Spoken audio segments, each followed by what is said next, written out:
Hello दोस्तों, स्वागत है आप सभी का। आज हम इतिहास के बहुत ही इम्पोर्टेंट क्वेश्चंस को देखने वाले हैं जो कि हमारे पेपर के पॉइंट्स ऑफ व्यू से बहुत ज़्यादा इम्पॉर्टेंट हैं और एसएससी में ये क्वेश्चंस बार बार रिपीट हुए हैं और अन्य कम्पिटेटिव एग्जाम्स के लिए भी बहुत ज़्यादा इंपॉर्टेंट होने वाले हैं। तो मैं इसमें 50+ क्वेश्चंस को इंक्लूड की हूँ। आइए स्टार्ट करते हैं और अपने फर्स्ट क्वेश्चन को देखते हैं। जो हमारा पहला क्वेश्चन है, किसके शासनकाल में चित्रकला का सर्वाधिक विकास हुआ? तो ध्यान रखिए, चित्रकला का सर्वाधिक विकास अगर पूछा जाए तो जहांगीर के टाइम पे, मुगल शासक जहांगीर के टाइम पे चित्रकला का सर्वाधिक विकास हुआ था। और अगर पूछा जाए वास्तुकला का सर्वाधिक विकास किस मुगल शासक के समय में हुआ था, तो ध्यान रखिए शाहजहां के समय में, मुगल शासक शाहजहां के टाइम पीरियड में वास्तुकला का सर्वाधिक विकास देखने को मिला था। अगला क्वेश्चन है हमारा, वर्ष 1829 में सती प्रथा का उन्मूलन किसके द्वारा किया गया था? तो ध्यान रखिए, सती प्रथा का जो भारत में उन्मूलन किया गया वह लॉर्ड विलियम बेंटिक के द्वारा किया गया था। तो इसे आप ध्यान रखिए, लॉर्ड विलियम बेंटिक ने सती प्रथा का अंत किया था। नेक्स्ट क्वेश्चन है हमारा, 10 मई 1857 के सिपाही विद्रोह कहाँ से आरंभ हुए थे? तो ध्यान रखिए, 1857 की जो एक क्रांति हुई वो मेरठ से स्टार्ट हुई थी सिपाही विद्रोह के रूप में। उस टाइम के 1857 की क्रांति का जो तत्कालीन कारण था वो एक भ्रम फैला या एक बात फैली सैनिकों में कि जो कारतूस है उसमें सूअर और गाय की चर्बी लगी हुई है। तो एक धार्मिक कारण था ये, और जिसकी वजह से ये विद्रोह और तेज़ी से फैल गया। तो अगला क्वेश्चन देखते हैं हम। अगला क्वेश्चन है हमारा, दिल्ली सुल्तान बलबन का पूरा नाम क्या था? तो ध्यान रखिए, बलबन का पूरा नाम क्या था? गयासुद्दीन बलबन था। गयासुद्दीन बलबन किसका नाम था? बलबन का पूरा नाम था। तो इसे आप ध्यान रखें। और गयासुद्दीन बलबन के टाइम पीरियड पे ही जो तुर्क ए चहलगानी, जो कि इल्तुतमिश के द्वारा 40 सरदारों का एक समूह बनाया गया था, उसका अंत भी गयासुद्दीन बलबन के टाइम पे कर दिया गया। तो इसे आप ध्यान रखें, ये बहुत ही ज़्यादा इंपॉर्टेंट क्वेश्चन है। अगला क्वेश्चन हम देखते हैं। अगला जो हमारा क्वेश्चन है वो है, नामदेव कहाँ के संत थे? तो जो नामदेव थे ये महाराष्ट्र के संत थे। तो इसे आप याद रखें कि नामदेव महाराष्ट्र के संत थे। अगला क्वेश्चन है हमारा, प्राचीन भारत में किस एक ने नियमित रूप से सोने के सिक्के चलाए? तो ध्यान रखिए, जो कुषाण शासक थे इन्होंने नियमित रूप से सोने के सिक्के चलवाए थे। तो नियमित रूप से सोने के सिक्के चलाने वाले कौन थे? कुषाण शासक थे। तो अगला क्वेश्चन हम देखते हैं, किस युद्ध में हुमायूं शेर शाह सूरी से या शेर खां से निर्णायक रूप से पराजित हुआ? तो ध्यान रखिए, शेर शाह सूरी से निर्णायक रूप से हुमायूं कन्नौज के युद्ध में पराजित हो गए। तो मुगल शासक हुमायूं शेर शाह सूरी से कन्नौज के युद्ध में पराजित हुए थे। अगला क्वेश्चन देखते हैं, पाटलिपुत्र नगर का संस्थापक कौन था? तो ध्यान रखिए, पाटलिपुत्र जिसे आज पटना के नाम से जाना जाता है, तो इसके जो संस्थापक थे वो उदयन थे। उदयन पाटलिपुत्र के संस्थापक थे। नेक्स्ट क्वेश्चन देखते हैं हम, अस्तोमा सदगम्य कहाँ से लिया गया है? जो अस्तोमा सदगम्य ये कहाँ से लिया गया है? तो ये ऋग्वेद से लिया गया है। तो इसे आप ध्यान रखें, अस्तोमा सदगम्य ऋग्वेद से लिया गया है। अगला क्वेश्चन है हमारा, सुभाष चंद्र बोस ने आज़ाद हिंद सरकार की स्थापना कहाँ की थी? तो सुभाष चंद्र बोस ने जो आज़ाद हिंद फौज की स्थापना की वो सिंगापुर में की थी। तो इसे आप याद रखें, ये क्वेश्चन बहुत बार पूछा गया है, तो आप बिल्कुल भी इस क्वेश्चन को मिस ना करें और याद रखें। तो ये जो क्वेश्चन है बहुत बार एसएससी ने भी रिपीट किया है। तो आज़ाद हिंद फौज की जो स्थापना कहाँ की गई थी? सिंगापुर में की गई थी। अगला क्वेश्चन हम देखते हैं, किसने तंजौर में बृहदेश्वर मंदिर का निर्माण करवाया? तो ध्यान रखिए, बृहदेश्वर मंदिर का निर्माण तंजौर में आदित्य ने करवाया था। अगला क्वेश्चन को हम देखते हैं, शेर शाह का मकबरा कहाँ स्थित है? तो जो शेर शाह सूरी थे उनका मकबरा कहाँ है? सासाराम में स्थित है। सासाराम में शेर शाह सूरी का मकबरा स्थित है। अकबर का मकबरा कहाँ है? तो अकबर का मकबरा है आगरा में बना हुआ है। अगला क्वेश्चन हम देखते हैं, महाराष्ट्र में गणपति उत्सव प्रारंभ करने का श्रेय किसको जाता है? तो गणपति उत्सव किसने प्रारंभ किया था? बाल गंगाधर तिलक जी ने किया था गणपति उत्सव महाराष्ट्र में। अगला क्वेश्चन देखते हैं, फाहान कहाँ का निवासी था? तो ध्यान रखिए, फाहान एक चीनी यात्री था जो कि भारत आया था। तो ध्यान रखिए, फाहान कहाँ का निवासी था? चीन का निवासी था। अगला क्वेश्चन है हमारा, 1857 के विद्रोह के दमन के बाद मुगल शासक बहादुर शाह को कहाँ निर्वासित कर दिया गया? तो ध्यान रखिए, कंपनी द्वारा मुगल शासक जो बहादुर शाह जफर थे इनको रंगून में भेज दिया गया। तो इसे आप ध्यान रखें। अगला क्वेश्चन देखते हैं, चरक संहिता नामक पुस्तक किस विषय से संबंधित है। तो ध्यान रखिए, जो कनिष्क थे, कनिष्क के राज्य वैद्य जिनका नाम चरक था, उन्होंने चरक संहिता की रचना की थी। चरक संहिता की रचना उन्होंने की थी। तो चरक संहिता क्या थी? ये एक चिकित्सा संबंधी ग्रंथ था, तो इसे आप याद रखें। अगला क्वेश्चन देखते हैं, मोहनजोदड़ो कहाँ स्थित है। तो मोहनजोदड़ो जो है ये सिंध में स्थित है। सिंध प्रांत जो है यहाँ पे मोहनजोदड़ो, जो कि आज पाकिस्तान में पड़ता है, यहाँ पे स्थित है।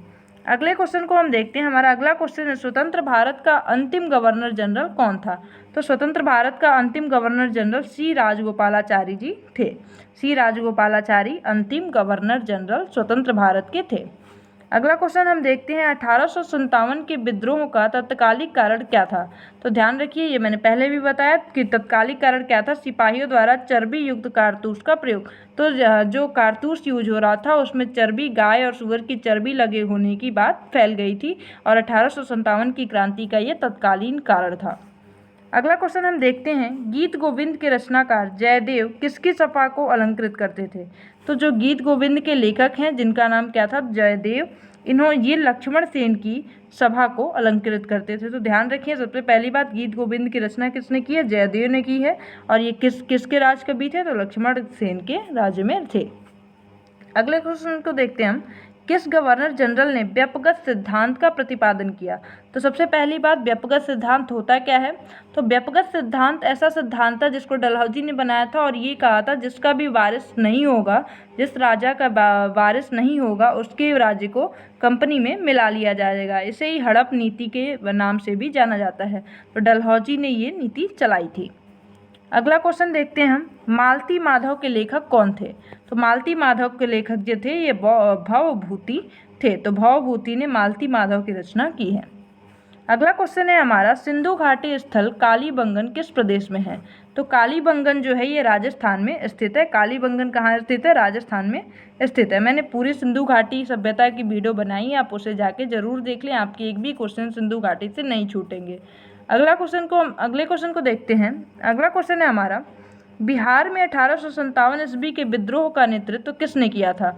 तो बिहार में 1857 की क्रांति का नेतृत्व कुंवर सिंह द्वारा किया गया था। तो जिससे आप ध्यान रखिए, कुंवर सिंह ने बिहार में 1857 की क्रांति का जो विद्रोह था उसका नेतृत्व कुंवर सिंह ने किया था। अगला क्वेश्चन है हमारा, वर्ष 1526 ईस्वी में लड़ी गई पानीपत की पहली लड़ाई में बाबर से कौन पराजित हुआ था। तो इसका आंसर होगा इब्राहिम लोदी। इब्राहिम लोदी जो थे ये 1526 ईस्वी में बाबर से पराजित हो गए और इसी के बाद सल्तनत काल खत्म हो गया और मुगल काल की स्थापना भारत में हुई थी। अगला क्वेश्चन देखते हैं। अगला क्वेश्चन है हमारा, भारतीय शिक्षा का मैग्ना कार्टा किसे कहा जाता है। तो ध्यान रखिए, जो वुड डिस्पैच नीति थी इसी को भारतीय शिक्षा का मैग्ना कार्टा कहा जाता है। और इसको कौन लेके आया था, तो इसे आप एक बार जरूर बताएं कमेंट सेक्शन में कि किसके टाइम में ये मैग्ना कार्टा तैयार हुआ था। अगला क्वेश्चन देखते हैं, भारत में गुलाम वंश का संस्थापक कौन था। तो भारत में गुलाम वंश का संस्थापक कुतुबुद्दीन ऐबक था। कुतुबुद्दीन ऐबक भारत का जो गुलाम वंश का संस्थापक था, लेकिन इसने अपनी राजधानी दिल्ली नहीं थी इस टाइम पे लाहौर थी और बाद में इल्तुतमिश ने लाहौर से राजधानी दिल्ली में शिफ्ट करी। तो इसे आप ध्यान रखें। अगला क्वेश्चन है हमारा, अपने काल का महान संगीतज्ञ तानसेन किसके दरबार में थे। तो जो तानसेन थे ये किसके दरबार में थे? अकबर के दरबार में थे। ये इंपॉर्टेंट क्वेश्चन है, इसे आप याद रखें। अगला क्वेश्चन देखते हैं, महाबलीपुरम जो एक मुख्य नगर है वह कला में किन शासकों की रुचि दर्शाता है। तो जो महाबलीपुरम मंदिर है ये उस टाइम के शासक पल्लवों की कला को दर्शाता है। तो इससे आप ध्यान रखें, पल्लव शासकों की जो भी रुचि थी उनको दर्शाने का काम महाबलीपुरम मंदिर करता है। अगला क्वेश्चन है, भारत में सती प्रथा कब प्रतिबंधित हुई। तो 1829 में सती प्रथा का अंत हुआ। लॉर्ड विलियम बेंटिक ने इसका अंत किया था। तो इससे आप ध्यान रखें, लॉर्ड विलियम बेंटिक ने सती प्रथा का अंत 1829 में किया था। अगला क्वेश्चन है हमारा, लिंगराज मंदिर की नींव किसने डाली थी। तो लिंगराज जो मंदिर है उसकी नींव ययाति केसरी ने डाली थी। ययाति केसरी ने लिंगराज मंदिर की नींव डाली थी। अगले क्वेश्चन को हम देखते हैं, दिल्ली में केंद्रीय सचिवालय के उत्तरी और दक्षिणी खंडों का वास्तुविद कौन था। तो जो कि दिल्ली में केंद्रीय सचिवालय है इसके जो वास्तुविद थे वो कौन थे? एडवर्ड लुटियंस एडवर्ड लुटियंस जो थे, ये कौन थे? सचिवालय थे। जो सचिवालय है उसके उत्तरी और दक्षिणी खंडों के वास्तुविद कौन थे? Edward Lutyens. अगला क्वेश्चन है हमारा, तराइन का पहली लड़ाई किसके बीच हुई थी? तो ध्यान रखिए, तराइन की जो पहली लड़ाई हुई वो मोहम्मद गौरी और पृथ्वीराज चौहान के बीच हुई थी। और इसमें जीता कौन था? तो ध्यान रखें, इसमें पृथ्वीराज चौहान की जीत हुई थी और मोहम्मद गौरी हार गया था। तो इसे आप याद रखें, 1191 में ये लड़ाई लड़ी गई थी। अगला क्वेश्चन हम देखते हैं, हमारा जो अगला क्वेश्चन है, वेदों में संपूर्ण सच्चाई निहित है, यह व्याख्या किसने की थी? तो वेदों में संपूर्ण सच्चाई निहित है, यह व्याख्या स्वामी दयानंद सरस्वती द्वारा की गई थी। तो आप इसे याद रखें, स्वामी दयानंद सरस्वती के द्वारा वेदों में संपूर्ण सच्चाई निहित है, इस बात की व्याख्या की गई थी। अगला क्वेश्चन है हमारा, कनिष्क का राज्य वैद्य कौन था? तो आप इसे ध्यान रखें, कनिष्क का राज्य वैद्य चरक थे, जिन्होंने किसकी रचना की थी? चरक संहिता की थी। चरक संहिता की रचना इनके द्वारा की थी। ये एक चिकित्सा शास्त्र है। ये कौन सा शास्त्र है? चिकित्सा शास्त्र है। तो इसे आप ध्यान रखें। अगला क्वेश्चन है, स्वामी विवेकानंद का मूल नाम क्या था? तो ध्यान रखें, स्वामी विवेकानंद का मूल नाम क्या था? नरेंद्रनाथ दत्त था। नरेंद्रनाथ दत्त स्वामी विवेकानंद का मूल नाम था। अगला क्वेश्चन देखते हैं, कनिष्क की राजधानी क्या थी? तो कनिष्क की जो राजधानी थी वो पुरुषपुर थी। इसे आप याद रखें, कनिष्क की राजधानी पुरुषपुर थी।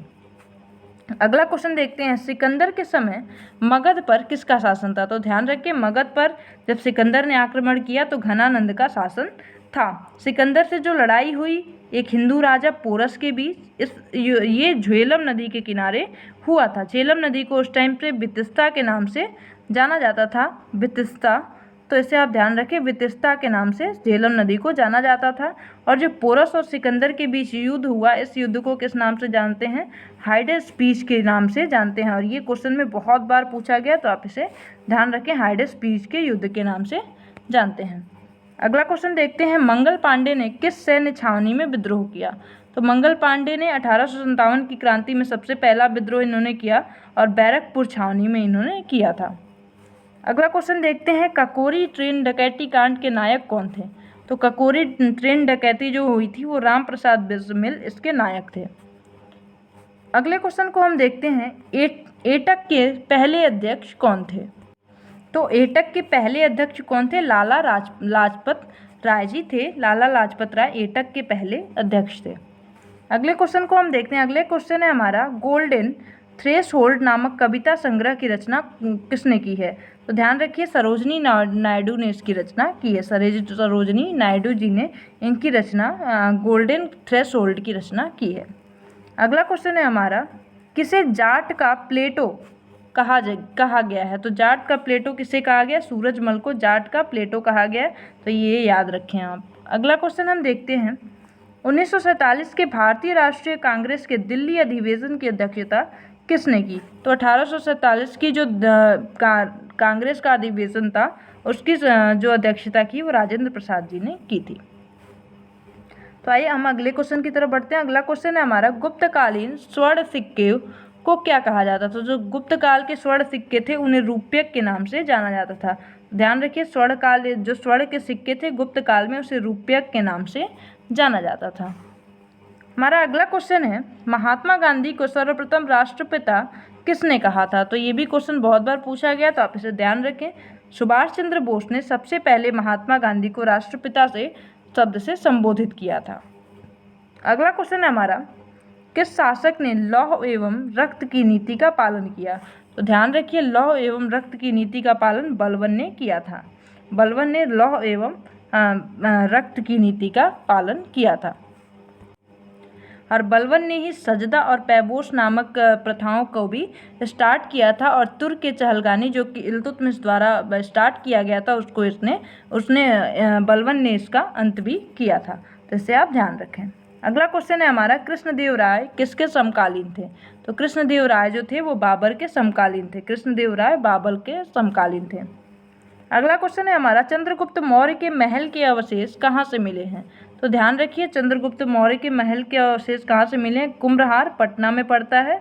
तो चंद्रगुप्त मौर्य के महल के अवशेष मिले हैं, जो कि मेगास्थनीज द्वारा जो वर्णन किया गया उस हिसाब से लकड़ी के बने हुए ये महल होते थे। मेगास्थनीज की पुस्तक का क्या नाम है, ये आप कमेंट सेक्शन में मुझे ज़रूर बताएं। अगला क्वेश्चन है हमारा, उस शासक का क्या नाम है जिसने विजय स्तंभ या कीर्ति स्तंभ का निर्माण करवाया था। तो विजय स्तंभ का निर्माण कराने वाले शासक का क्या नाम है, राणा कुंभा। राणा कुंभा ने विजय स्तंभ का निर्माण करवाया है। अगला क्वेश्चन है हमारा, अलीगढ़ आंदोलन किसने चलाया था। तो ध्यान रखिए, अलीगढ़ आंदोलन सैयद अहमद खान ने चलवाया था। अलीगढ़ आंदोलन सैयद अहमद खान ने चलाया था। अगला क्वेश्चन है हमारा, भारत में सिविल सेवाओं का सूत्रपात किसने किया। तो ये बहुत इंपॉर्टेंट क्वेश्चन है। सिविल सेवा प्रारंभ करने वाले कौन थे भारत में, लॉर्ड कॉर्नवालिस थे। लॉर्ड कॉर्नवालिस जिन्होंने भारत में सिविल सेवाओं का प्रारंभ किया था। अब हमारा लास्ट क्वेश्चन है, मेगास्थनीज के अनुसार भारतीय समाज कितने भागों में विभक्त था।